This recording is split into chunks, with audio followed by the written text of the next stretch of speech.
नमस्कार। आज की हमारी चर्चा का विषय है परोपदेश के चक्कर में अधिक नहीं पड़ना चाहिए। परोपदेश क्या है? पर का मतलब दूसरा और उपदेश का मतलब कुछ बोलना, कुछ अपनी बातों को व्यक्त करना, यह उपदेश हुआ।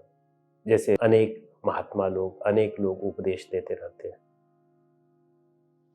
तो यानी दूसरे को उपदेश देना ही परोपदेश है।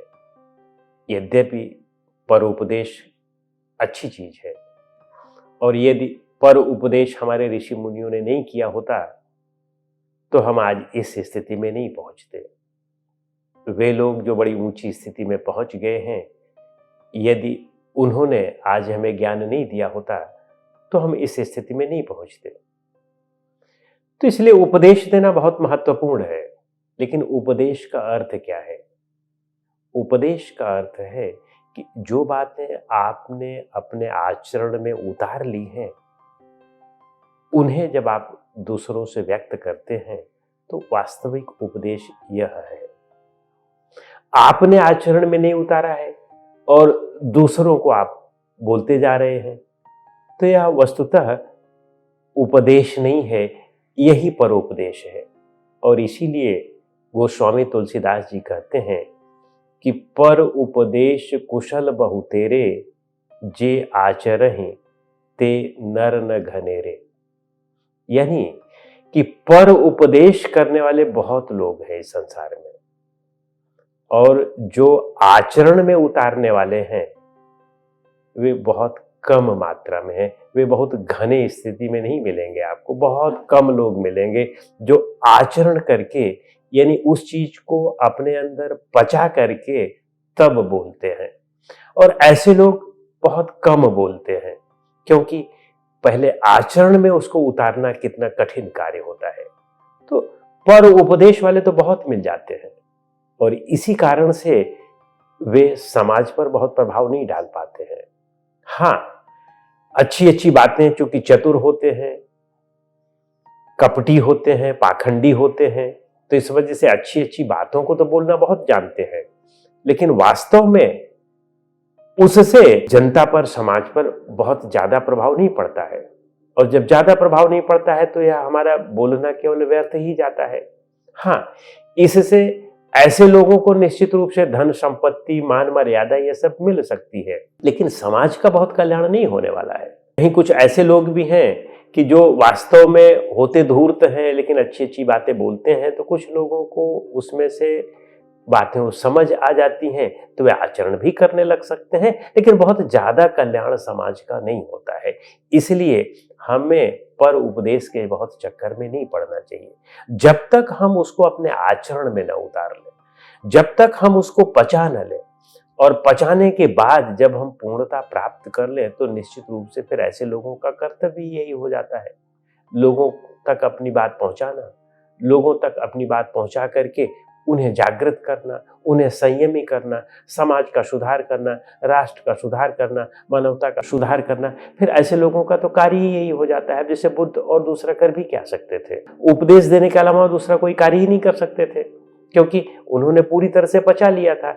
अब घर बार सब कुछ छूट गया था, भिक्षु बन गए थे, तो अब दूसरा कोई कार्य ही नहीं था।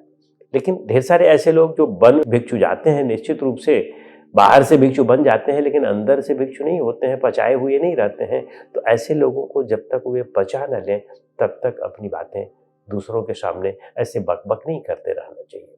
और यह बकबक जो है, यह न तो अपने लिए फायदेमंद है न दूसरों के लिए। अपना तो पतन होता ही होता है, दूसरों का भी पतन रखा रखाया होता है।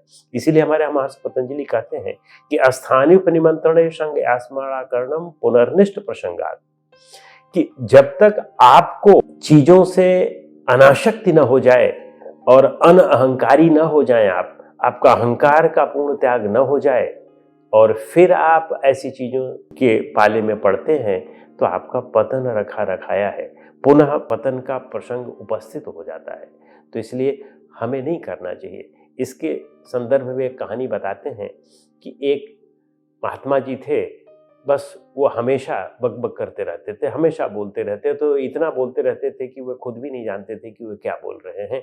क्योंकि जब आप झूठ बोलेंगे और हमेशा बक-बक करते रहेंगे, बिना पचाए हुए बोलेंगे, तो यही होता ही है सबके साथ।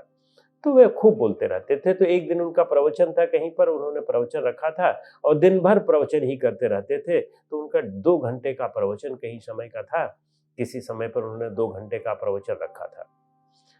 काफ़ी भीड़ जमा थी और काफ़ी लोग इकट्ठा थे और बात चल रही थी, उनका प्रवचन चल रहा था। 2 घंटे बाद धीरे-धीरे भीड़ छँटने लगी। धीरे-धीरे भीड़ छँट गई, 2 घंटे में सारे लोग चले गए, केवल एक आदमी बचा था और शाम भी हो गई थी। वह आदमी बेचारा कहीं जा ही नहीं रहा था, वह बैठा हुआ था। तो स्वामी जी अब देखे कि कम से कम एक आदमी बैठा हुआ है, तो बोलते ही जा रहे थे, क्योंकि बोलना ही जो है उनके उनके धर्म में था। बोलते ही जा रहे थे, बोलते ही जा रहे थे, 1 डेढ़ घंटा और बोलते रह गए और साथ में यह भी बोले कि आप धन्य हैं कि जो है इतनी देर तक बैठे हुए हैं सत्संग में, मुझे बहुत ही खुशी है कि आप हैं और जब तक आप बैठे रहेंगे तब तक मैं बोलता रहूँगा। तो उस आदमी ने कहा कि महोदय, मैं यहाँ का सिक्योरिटी गार्ड हूँ और जब तक आप यहाँ से चले नहीं जाएँगे, तब तक जो है मुझे यहाँ बैठे रहना है, ये मेरी ड्यूटी है। जब आप यहाँ चले जाएँगे तो फिर उसके बाद मुझे ताला लगाना है। तब जाकर के महाराज जी को समझ में आया और फिर उन्होंने अपना प्रवचन समाप्त किया। तो कहने का मतलब है कि ऐसे लोगों को जो खुद आचरण में न उतारें, उनके पास भी हमें नहीं जाना चाहिए और न तो उनके पास ही जाना चाहिए, न तो उनकी बातों को सुनने से हमारा लाभ भी होता है। तो इसलिए भीड़-भाड़ के स्थान पर बहुत सोचें कि जहाँ भीड़-भाड़ होती है, जहाँ बहुत बड़े राजनेता, बहुत बड़े मंत्री, बहुत बड़े व्यापारी, बहुत बड़े ब्यूरोक्रेट, जज आदि आते हैं, तो इसलिए हम भी वहाँ जाएँ, तो ऐसा कदापि उचित नहीं है, जब तक यह न समझ लें कि यह व्यक्ति आचरण में चीज़ों को नहीं उतारा है। मेरा ये कहने का मतलब नहीं है कि कुछ ऐसे संत भी होते हैं जहाँ अच्छी भीड़ होती है, तो वहाँ जाना भी उचित है, वहाँ जाना भी चाहिए जो अच्छे संत हैं जिन्होंने आचरण में उतारा है। लेकिन जिन्होंने आचरण में नहीं उतारा है, चाहे उनके यहाँ भीड़ हो या न भीड़ हो, उनकी बातों को सुनने का बहुत फ़ायदा नहीं होने वाला है, क्योंकि उनके आचरण में जब नहीं उतरा है, तो फिर उनकी वाणी में बहुत दम नहीं होगा।